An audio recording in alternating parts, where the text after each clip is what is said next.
Hi, I'm Sophie-Marie Odum, Lifestyle Magazine's editor. And I'm Samantha Renke, broadcaster and disability rights campaigner, and a huge welcome to the Motability Lifestyle Pod. In this podcast, we invite our friends from the disability community into the studio for a conversation about how we can all live our best lives, particularly when navigating a disabling world. Just a reminder that if you're listening to us in the car, you can also watch the full episode on YouTube, complete with captions and British Sign Language. Also, make sure to click subscribe or follow wherever you're listening so you're the first to know about each new episode. This episode is a Christmas special. Woo-hoo!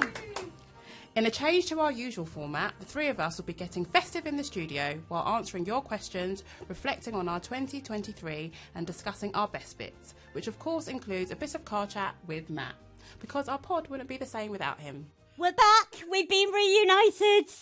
I've missed you all incredibly. Hi, Sam. Hello, my darling So. I've missed you. I've missed you too. I'm so glad that we are back in the studio, looking a little bit more festive than normal. We have kind of pulled out the big guns for today. I mean, anywhere that I can go and work and get mulled wine presented to me on a silver platter, I mean, I'm quids in. I know. What more is there in life? Merry Christmas. Merry Christmas to you too. Although I'm not going to lie, I am loving my outfit at the moment. I'm wearing a red jumper dress.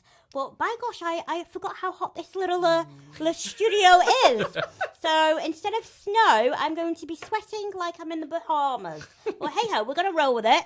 It's fine. You look good. Oh, thank you very much. I think that powder, blotting powder, I should have not left that at home. But, it is what it is. It is what it is, Sophie. So how have you been? What have you been up to? My gosh. So I know that I've continuously talked about me moving out of London, and all the listeners are going to be like, is she still not gone yet?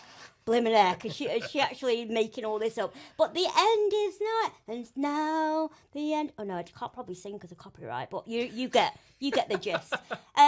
This is my when we're recording, as we are recording, this is my final week in London town. So a little bit bittersweet. So my house looks like a jumble sale, which my cats are absolutely adoring because they can literally reach the ceilings now because they're jumping all over the place. But I have been busy. Yes. I can't even remember what I've been up to, but I have been busy. That's how you know you've been busy, when you can't even remember what you've been up to. You know what? One of the highlights that I've been working on recently is working with a fantastic charity, Sense, that support people who are visually impaired who are blind, and they had their Sense Awards 2023. And it was pre-recorded, so I don't know why they trusted me with this, because I cannot keep a secret for the love of God, to be quite, honestly, I'm terrible, but it was pre-recorded, so I obviously knew who the winners were going to be, so I had to keep completely stum for a very, very long time. I managed it, but you know what was really nice, and I think this is something that we have talked about a lot throughout the series, is kind of really challenging yourself, always pushing yourself out of your comfort zone. And I absolutely did, because I have been petrified. Although I've worked in TV for so long, I've never done auto cue, and it was one of those points of just utter fear. And I've always avoided it. And before the pandemic, I got offered by ITV to go into the studio and had auto cue training. And then the pandemic happened, and then we all know how that story goes. But when I arrived for the Sense Awards, there was an auto cue, and I was sweating like I am now, sweating, and I did it, and do you know what? I blinking loved it. I thoroughly enjoyed the whole experience because the team were great. But I challenged myself and I pushed myself out of my comfort zone. So you don't have to wait till the new year for New Year's resolutions. You can kind of give yourself those little hurdles to overcome all the way through the year. So yes, and congratulations to all the winners and everyone who took part in the Sense Awards. You were all incredible. So yeah, well done to everyone, and well done to me for doing auto cue. Well done, yeah. How do you get to control the speed of it? So somebody does that for you. So you can, which is really great, because I know other broadcasters are dyslexic, so that they can make the font much bigger. They can slow it down to your pace. So you know, it's not as intimidating as you thought. But again, it was a whole new experience. So yes, who knows? I might be reading the 10 o'clock news before move out the way. Mary Nightingale. Can I just say, Mary's a lovely friend of mine, so I can say that. But yeah, who knows? Exciting times. Matt, what have you been up to? I've been driving cars, writing about cars, reading about cars. Do you do anything else, looking Matt? at cars. I'm getting a baby in and out of cars. there I you take go. a lot of time these days. Like caressing cars. Oh dear, I missed you so much. Just always going off topic. Always lowering the tone. You thought you were going to get a wholesome Christmas edition. Silly me. Yeah. So bring us back to normality, please. Well, I'll just talk about what we've been up to in lifestyle. It's been a busy time. We've been in Scotland. We were at the big event where we got to meet loads of listeners and readers. We got to do like a special photo shoot where visitors to the big event got to come over to our stand and have their photo taken, and we got to mock up covers for them to take home, share on social media, or just keep as a family picture. We also got to meet our cover stars, Makoko, because they're based in Glasgow. They're a social enterprise that gives work experience to people that might have otherwise found it difficult to get into the workplace. Really good to meet them. Good to see the workshop as well, where they make candles and wax melts. We've also been nominated for 3 BSME awards, which stands for the British Society of Magazine Editors, one of which I was highly commended for. Yay! So very exciting. There were 2 Editor of the Years and 1 Cover of the Year, so it's really good to get that recognition. It's been a really good year for lifestyle. So I did see the event that you had up in Scotland. Yes. I saw it online. I didn't really see my invite to that. Next year, so you know we're working on something. Was that just like You know we're Just working in on the post. clerical error? Yeah. Is it the Christmas post? Did that? Yeah. We had a big picture of you. Did you? Yeah. Wow. Had a big picture Inflatable. of you. Yeah. Inflatable life-size Sam. I mean, that's fine. That's fine. Sam, you throw me off again. I was going to move on to reasons to be cheerful because we're talking about good things. Reasons to be cheerful. So, it's a big date in the calendar for this month, isn't it? Gosh. We've got 2 big events happening. On our way into the studio today, I said to you that I think kind of mid-September to December is my busiest work schedule. And that is predominantly because if we look at the disability calendar, there's so much going on, including we are in the heart of Disability History Month. Yeah. We've got International Day of Persons with Disabilities. Yeah. There's Inclusion Month. There's a whole host of other fabuloso events taking place that really showcase and highlight disability culture, our essence and our diversity and how, multifaceted we are. And for me, a highlight personally for me is History Month, because not only am I a little bit of a geek and I like to learn about, trailblazers gone by. One of my favourite trailblazers is Eliza Suggs. So she was around in the 1900s. She was a black disabled woman. She actually had brittle bones like myself. She was the daughter of a pastor. So obviously, can you imagine coming from a minority group, within a minority group in the 1900s, and she wrote a book called Shadows and Sunshine. And honestly, if any of you can get hold of that book, that is absolutely beautiful. She writes a poem in there, Perfect Through Suffering, and it's just one of those, again, the ethos that we often talk about, that, we are often demonised as disabled people and we're often seen as a tragedy. But even Eliza, back in the 1900s, she saw that her disability was absolutely a gift from God, and she put that down. She wrote that, and she said that what she brings, her optimism, what she brings actually has such a positive impact on the world. And it was emotional reading about her life, but how incredible she was. Also, it's a time to reflect on, where we are now. Are we doing enough? Have we really changed? Because if you think about it, the Disability Discrimination Act, that was only founded in 95, which is now the Equality Act. The Americans Act, Disabilities Act, that was only in 1990. So in relative terms, disabled people have only been protected, for the past 30 years, 30 so years. Sorry, I really can't do math, quick math, about that, and that's kind of that I think that just sets a tone of where we are in society, where we are with regards to systemic ableism. And it's really great to, we are going into the festive period. That's why it's so beautiful to reflect on our history. We rejoice, celebrate it, but also have that kind of, okay, right, let's never rest on our laurels, and let's keep pushing. And each year there is a different theme, and this theme, I believe, is disability, childhood and youth. And that is quite powerful. I've recently written in the Metro a piece on shame and feeling shame, feeling like a burden growing up, particularly if you were born with a disability. And I kind of shared some of my internalized ableism growing up, and it really resonated with a lot of my followers and a lot of my readers, because I think we tend not to confront such taboo subjects. So this is why, we can say that these calendar moments, these kind of events, we can challenge it and say, oh, they're incredibly tokenistic, and why we're doing it. Every week, every day, there's something to celebrate. National Dog Day, National this day. But I think it's really important that we do recognise these celebrations, because it's a part of our culture, and it's integral for having that positive cultural shift that we absolutely need. Yes, I agree. And your column in the Metro is entitled, for those who want to go and read it online, it's called "I Was Only 4 When I First Felt Like a Burden."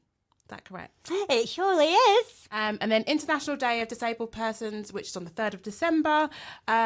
The main premise of this, for those who don't know, it's a united in action to rescue and achieve the Sustainable Development Goals for, with and by persons with disabilities. This is taken from the UN's website. Essentially, the day is about promoting the rights and well-being of persons with disabilities at every level of society and development, and to raise awareness. For those who are wondering, what are Sustainable Development Goals? They are basically global goals that by 2030, all people will enjoy peace and prosperity. And for those listening who want to find out more, there is a website. It's ukdhm, all one word, .org. Yeah, and they're a great website. You can they've got archives and archives of PDFs that you can download for content on all their previous Disability History Month celebrations. But of course, we've got a global event, International Day of Persons with Disabilities, which is a really interesting one, because obviously it's person first language, so it's a real. Even that, talking about that and how that fits in with disability culture is so important. But I really love that event as well, because actually it's on a global stage, and I think disabled people are often left. It's not about disability on that centre stage, and when you have a global event, it kind of makes everyone really kind of stand to attention, so to speak. So lots to celebrate, lots to be cheerful for, and just to be proud of being disabled. Let's you might not always like your disability, you might not always find comfort in a disabling world, because it can be blinking hard, but actually a part of your identity, we should not shy away from it, even if sometimes there is darkness in it. And that's something that I definitely want to celebrate moving into Christmas and New Year, is the pride that I have in a part of my identity. Yes. Wonderful. So just to bring it back in. There you go. All that on mulled wine. Well done. I did have a moment halfway through that I was like, oh, the mulled wine's gone to my head. No. You were very coherent, don't worry. So just for those who want to find out more information about International Day of Disabled Persons, which is on the 3rd of December, you can visit idpwd.org. So will you be celebrating on that day in particular? That will be my first day in my new home. Wow. So I will be celebrating in my own little way, I think. With wine? I mean, the chances are high to very high. Good. Yes. I'm so predictable, aren't I? My goodness me. See, this is a Christmas special. It's probably a good time to have a look back at season 1 of the Lifestyle Pod. Were there any highlights for you guys? Any guests that particularly stood out? Any particular highlights for you? For me, I feel like it's going to sound like a cliche, but the whole thing was a highlight for me, because it was my first time doing a pod. So I'm taking what you were going to say. I thought you were going to go, obviously, working with Samantha. Wow, that was coming. And obviously working with Samantha has been a joy as well. And this is the first time we actually met as well. And no one would have known that we just hit it off from the beginning. And, it'd be really awkward if we hated each other. It's been a slog. You just sit there and go, think of the money. But yeah, so it's just our chemistry, I think, has come alive, through the podcast, which has been lovely. For me, standout moments were, I don't know, I feel like all of them. I mean, I loved our Speed of Sight interview because of, again, cool. how it was all founded and like the joy they bring to people who come to Speed of Sight for driving experiences who thought they could never drive before. Very similar philosophy to Motability, as we were saying. The Fats Timbo interview, our Dr. Hannah Barron Brown Hannah interview. was great. Yeah, I'm naming all of them now. Yeah. There you go. James Freeman. I missed anyone. But yeah, they were all great. What about you guys? Do you want to go first, Sam? I mean, of course, working with both of you. I think my jingles, my car that was going to be my thing. That's my favourite bit. Is my little intro songs from Sam. That was just so organic, wasn't it? I mean, X Factor, here I come. And it's different every time. I think just working on a personal note, working in an environment that is so welcoming, and when you're disabled and you have to be in a new environment, not just with people but the logistics, having a safe space, knowing that your needs are being met and you feel comfortable with the people that you're working with. I think that that shows in the way I'm able to present, if that makes sense. It shows in the humour, it shows that I'm completely relaxed. So thank you to the whole team for doing that. But also, I remember one of the first episodes that we did, I had a really bad knee injury, and obviously I'm just to note, sidebar, no one forced me to come into work with a knee injury. I, like many disabled people, I mask and I cover up sometimes when I am not 100%, just because I want to get in on the action, to be honest. And I came in no shoes, stacked with pillows to elevate my leg, and no knickers. And I think as soon as I came into the building, I think I announced to everyone that I saw, whether they were part of the team or not, hiya, I've not got any knickers on today. And I think that was just my nervous energy, but it kind of broke the ice. No, I mean, I hope so. You're both looking at me really. Definitely broke the ice. Did you have meetings with HR after I did that? Was that like is anyone traumatised by Samantha Renke not wearing knickers? But yeah, I think just honestly, out of all the things that I get to do, and I'm very blessed in my career to have such a kind of plethora of activities, I think this has absolutely been my highlight. And I think that is because you've allowed me to speak so authentically on subjects that have been so important. And if I'm completely honest, subjects that are often censored or left out on other media platforms. So I've really embraced the opportunity just to get my community's voice out there in an organic way. So thank you, everyone. Thank you. And cheers to that! Cheers! Matt, what's your...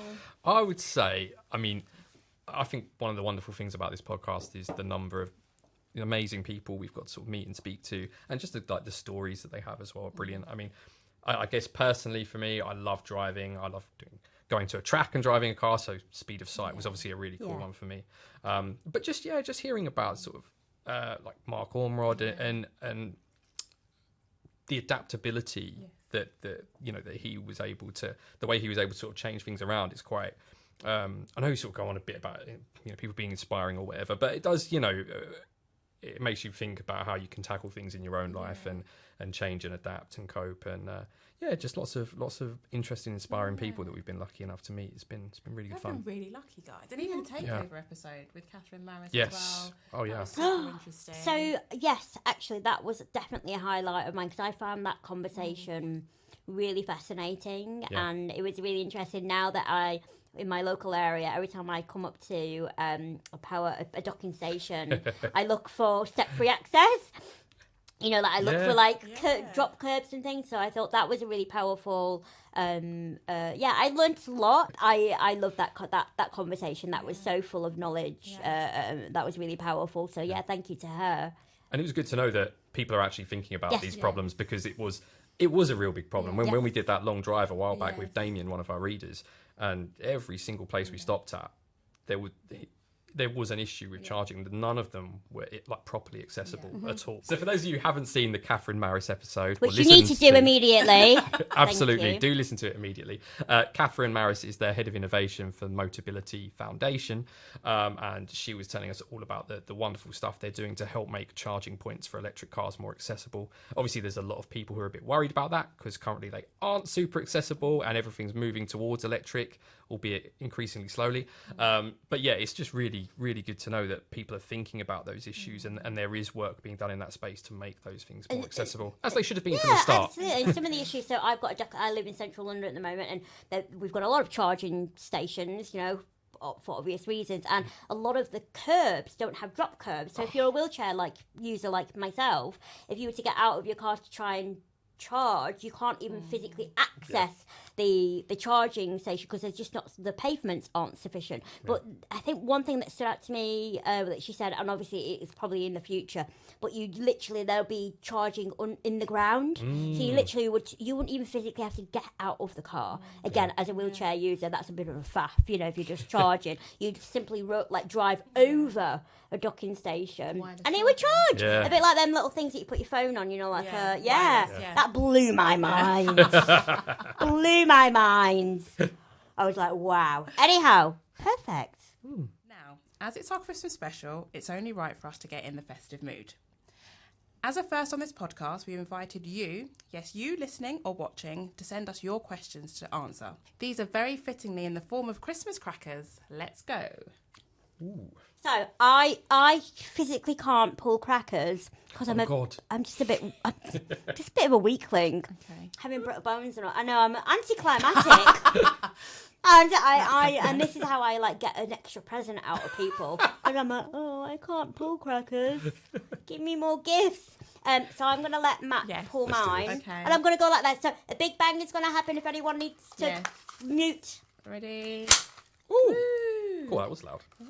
What have we got? Right. Is it Sam's question? I'll be honest, Sam, you're not missing out on much for Christmas. It's like, you won't get a little screwdriver set that doesn't work. I love a It's a joke. screwdriver What have we got? set. That's a joke. Oh, it's a joke. Okay, let's do the joke. What did the astronomer get when she lost the Christmas quiz? Anyone? I'm German. I never get jokes or anything. It was a constellation prize. Oh. Why is there not a question in there? Hang on. This has been the one that's... I think there is. I think it was hidden. Is it hidden? Come on, Matt. You've let everyone down. Oh, no, I'm making a meal of this. Here we go. I've got one. Oh, okay. This is one for me, apparently. Would you buy an electric car? Oh, right. There's a question. Right. Would I buy an electric car? Okay, that's a difficult question. Actual electric cars themselves, fantastic to drive. I love them. And I think for most people, just the pure driving aspect, I think most people would like them more than petrol or diesel cars. They don't have any, they have one forward gear, so you don't have to worry about gear changes. So they're all effectively automatic. But because it's just one continuous gear, very smooth at pulling away. They're very quick off the line. They're very quiet. Like that. All good stuff for driving. And they also have, a lot of them have a function where you can do one pedal driving, which is really handy if you're not too, if you can't use your legs or aren't too dexterous. fab. So yeah, what happens is if you lift off the Or accelerator, just like me really uncoordinated, let's face it. yeah, all really that, bad. So what will happen is if you lift off the accelerator, the car will start braking. So if you're quite aware of what's happening in front of you, you can effectively drive with one pedal, which It's is like really when you're good. on the motorway and you can put it in cruise control. Yes, Similar to that. Exactly. Yeah, and most of them will have adaptive cruise control as Fab. well, where you can just set it. So basically, I think they're fantastic to drive. I like them. My problem is I can't charge at home. Mm-hmm. And my local charging station, it's a very good one. It's a very fast charging station, but it's also become very expensive recently. Wow. So for me, it wouldn't make financial sense for me to have an electric car currently because I can't charge at home. There are other people that, even if they couldn't charge at home, it would still be fine. But for me, it doesn't work. So I want an electric car, but I can't really justify it at the moment because charging wise, it'd cost me more than a petrol or diesel. Whereas to be clear for people, in case they're worried that electric cars are expensive to charge, it varies hugely. Yes. So for me, my public one happens to be particularly expensive, and it's 85 pence per kilowatt hour. So to put that into context, if you had a sort of car with, say, a 60 kilowatt hour battery, which is a kind of a reasonable size, then suddenly you're looking at, what's that, 60 something pounds or whatever to fully charge it, which is then comparable to it's comparable to filling up a petrol or diesel car. So it's not so great. Whereas if I was to charge it at home and I had an EV car tariff, it would cost me about £4 or £5. So it's a really huge difference. And you said it was quite a quick, like this. So what would be quick? Okay. So in relative terms. So it's a 150 kilowatt charger. Lost me already. Which is reasonably fast. So on a car with a decent sized battery, you're probably looking at going from up to 80% charge in about sort of 30 minutes, something around that, 30 to 40. Bad. It depends on how fast the car can accept a charge. There are faster chargers out there now. They're not loads of them at the moment, but I drove to Wales in an electric car recently from Essex, and Reading Station had some of the newer, faster chargers, and my car charged in about 12 minutes, which was actually too fast. From because zero? No, it was from about, I think I still had about 30% or something, but it was fast. You could basically go to the loo, get a coffee. Well, it was annoying because I kind of wanted it to take a bit longer because we wanted to go and feed the baby and get something to eat. And I was like, it's going to be still charging when we're done. So if anything, that was too fast for us. But yeah, it's good to know that those things are happening. Yeah. So the short answer to is summarise. No, I personally can't buy one at the moment because of my circumstances, but I absolutely would have one if I could charge at home. If you could. Hurrah! I'm going to let you find this one because I made an absolute hash of that last time. This one's easier, I think. Should we do the joke first again? Absolutely, because we all know how good at these jokes I am. Who hides in the bakery at Christmas? Hot cross bun. No idea. Close. Mince spice. Which, to be fair, I haven't heard it. I mean, they're still rubbish, but I haven't heard them. At least they're new. I know they're not. Normally it's the same ones. old Christmas cracker joke. So at least these are a bit new. I'm enjoying I these. love a Christmas cracker joke. Right. This is a question for all of us. Ooh. Where are your favourite places to go at Christmas time? And this is from Life with Brooke 0 on Instagram. Thank you, Life with Brooke. So I am half German, and I would spend my childhood either having Christmas in the UK or in Germany with my grandma. And I mean, totally biased, the Germans know how to go hard at Christmas. Like, and I'm not just talking about the beer, I'm talking about just I'm going to sound really snobbish right now, like the decorations, very, very traditional in the sense of very beautifully aesthetic. None of this tinsel, none of this British tinsel rubbish. Let's face it. Sam. I'm not impressed. I'm not amused. Like really, like wooden toys and just like, as you can imagine, if you watch the Nutcracker, that kind of vibe. And I used to love that because obviously I was in Germany. It was an adventure for me. But one thing that I really, really struggled with as a child, because I am quite particular and I battle with anxiety, so I need to be quite structured, was the fact that in Germany, it's traditional to open gifts on Christmas Eve, because you don't get Santa Claus. Santa Claus comes when the wise men come, and on Christmas Eve you have the Christkind, which is an angel, and the Christkind delivers your gift. So it's not Santa Claus at all. So that blew my mind as a child anyway. And so on Christmas Eve, but you'd have to wait till the afternoon, and you'd get ushered into one of the other rooms, and the Christkind would miraculously come during the day. And they always just used to baffle me because obviously it just completely ruined my whole childhood. Basically ruined my child. No, it didn't ruin my childhood, but yeah, I remember having that and going back to school and probably ruining Christmas for other children because I was like, well, no, Santa doesn't deliver it all over the world, so your parents have been lying to you, haven't they? So that was me. Did that answer the question? You did. There you go. You did. What about you? What's your favourite place, or where's your favourite place to go? That's a good question. So I have quite a lot of family, so most of Christmas is spent visiting people, which is great. I love Christmas. I'm a huge Christmas person, so I love seeing my family. So yeah, I think my favourite place is actually Christmas Day, having all the family around, like 16 of us crammed in for Christmas dinner. Where do you all sit? So we have, we sort of put together a bunch of tables. Like we get a table in from the garden, family bring chairs. And Is stuff anyone from in their the house. shed? And I mean, we're getting pretty close. Having to extend out into the garden. We just about squeeze in. Like the conservatory just becomes this kind of like banquet hall. And we don't I don't live in some massive palace with this huge, but and then we have the paupers come over from the village, and we feed them scraps of our turkey. We've got like tables on different levels and different heights and different chairs, and like some people are, it's a bit of a squeeze. It's basically like a Sainsbury's advert. Yeah, and then my brother's in the kitchen trying to cook this gigantic meal in a normal sized oven for all these people, and we can't all agree on what meat we want. So he's there cooking like beef and gammon and turkey and so it's Go vegetarian. Yeah, nut roast. We'll have that. Nut roast. Is that what is your go-to? Yeah, I just nut eat roast? more Brussels. Forget the meat, just load on more Brussels. Yeah. Give me a carrot.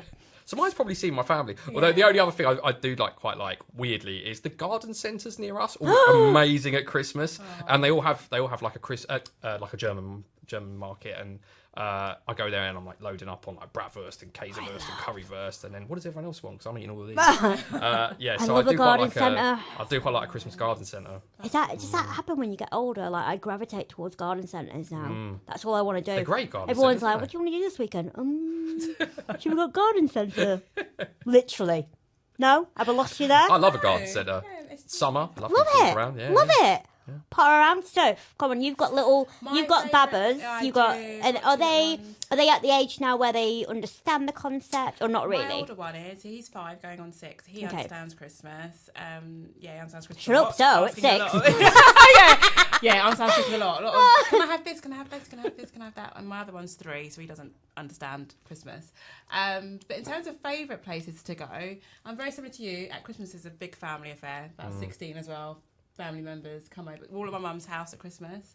And also, I don't really like crowds. I hate crowds, in fact. I hate crowds. So I prefer to be indoors at Christmas, because I went to central London over the weekend. Oh my gosh, it was the worst experience. It was so busy.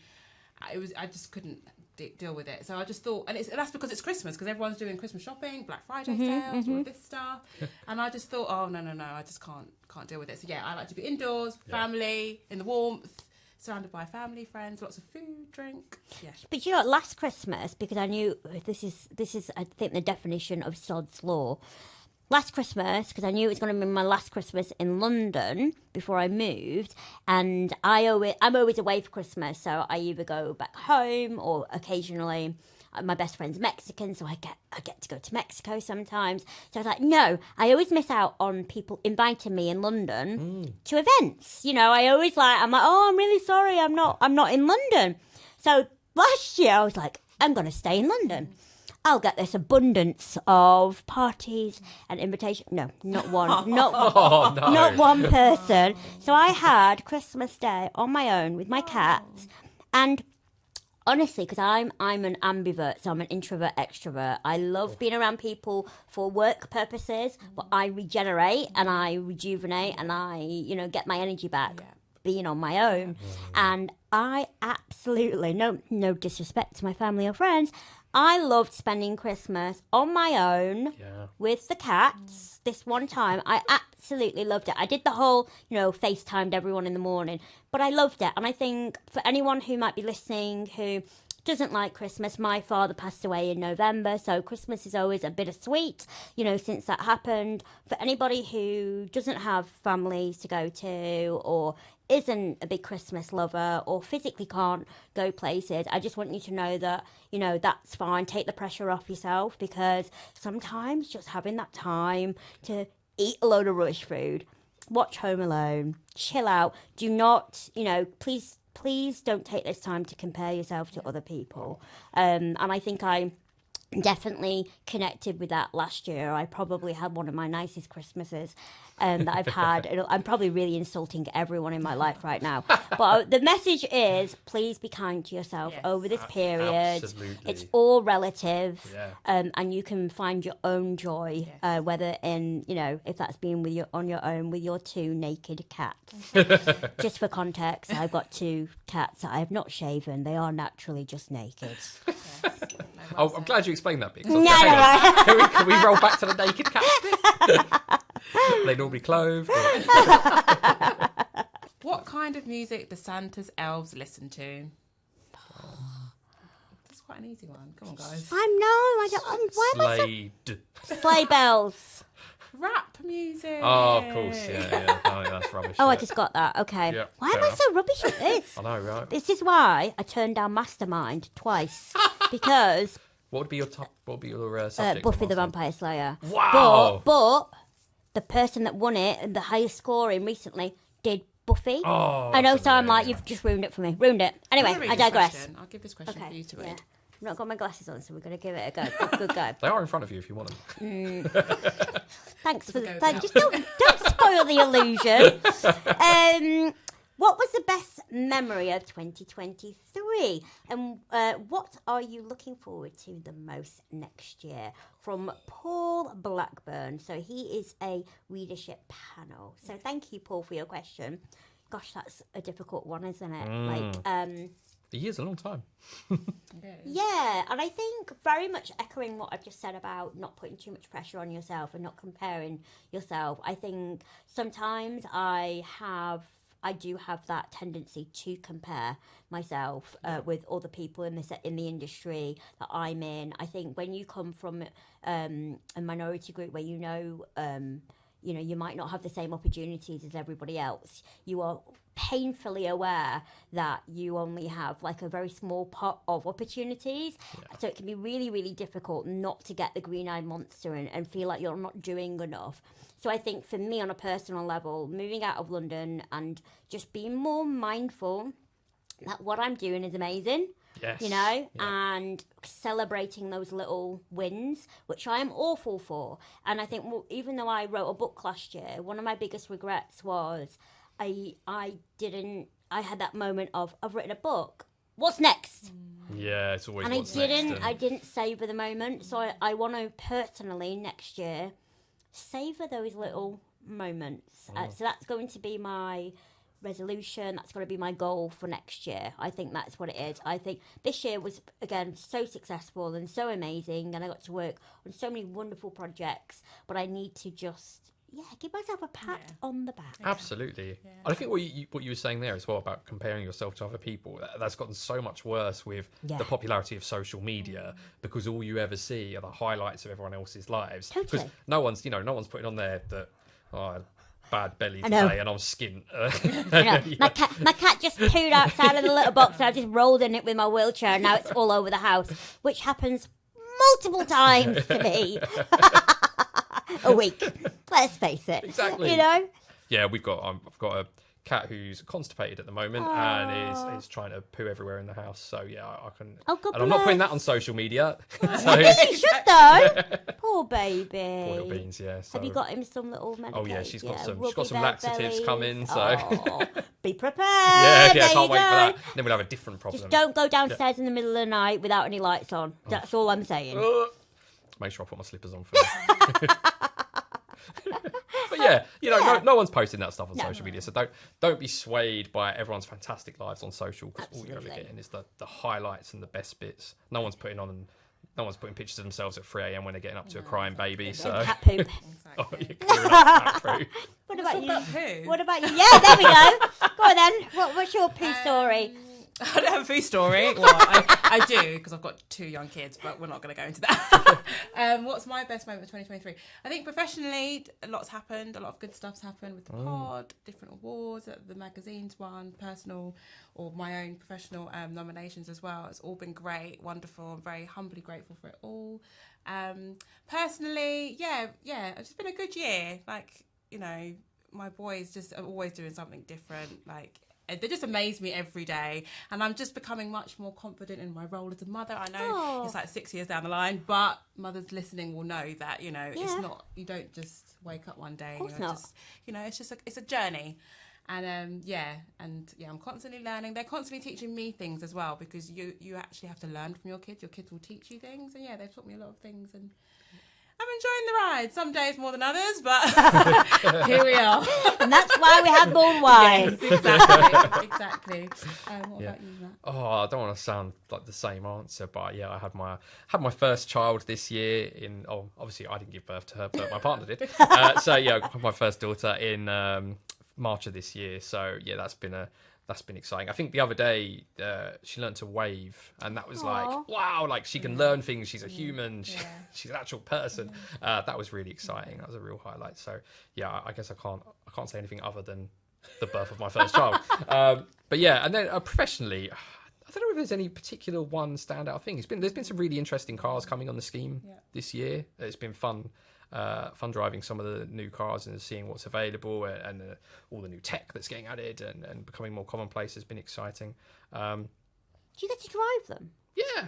Oh yeah. Is that part you get paid to do that? Yeah, quite a lot of it is sort of carrying mobility scooters and wheelchairs I was gonna and trying to get them say, in the boot and the back and going, it doesn't quite fit unless I move this seat. And Yeah. also a lot of it is very boring stuff with tape measures and measuring poles and spirit levels and going, Okay, it's that's 4 more like millimeters. it. Yeah, That's yeah. more like it. That's more that's than where Matt you know and that's love. where the taxpayers' money go to. There we go. go. Yeah. Oh, that was a lovely way to end our little cracker surprise. But I've got an extra surprise for you all, because I have been on social media all of yesterday badgering, shall I say badgering, poking with a virtual stick my followers, because I wanted them to engage and send in their questions. So in true Christmas styley, Yeah, why not? stylio?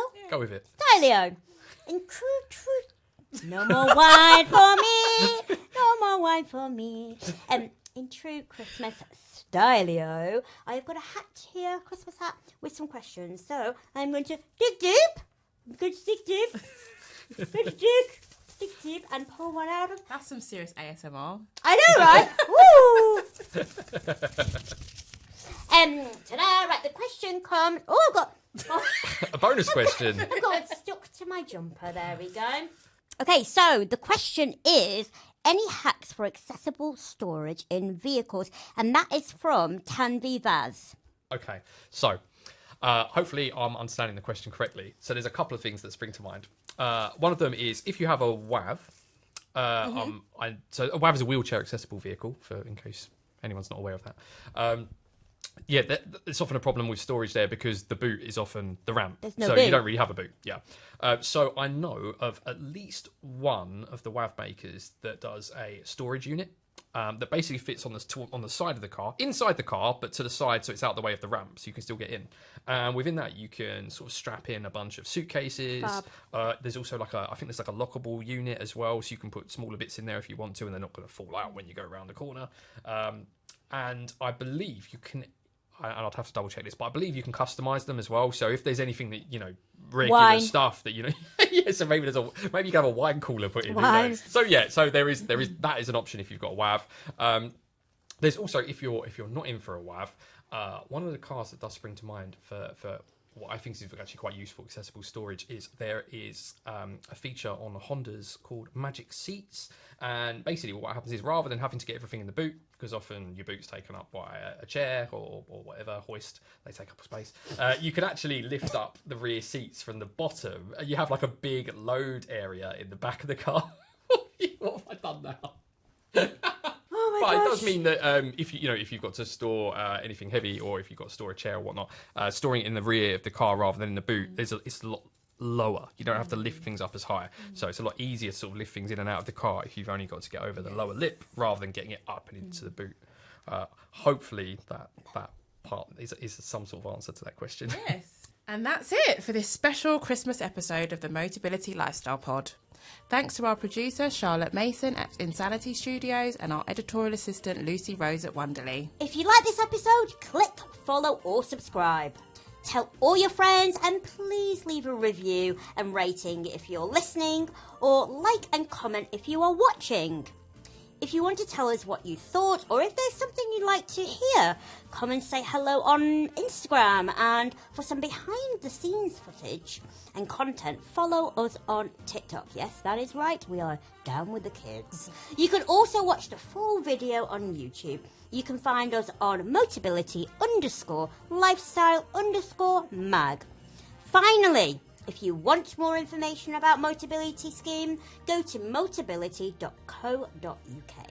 Or if you want to learn more about Motability Foundation, visit motability.org.uk. And a huge thank you to everybody that's listening or watching. A very Merry Christmas, no matter what you're doing. I have been Samantha Renke. I'm Sophie-Marie Odum. And I'm Matt Lizzimore. Merry Christmas, everyone. Yay! Oh, I wish it could be Matt. Car chat every day. Oh, I'm glad I got a little melody today. Yay! I was rehearsing that all last night. It shows it was excellent. Seamless.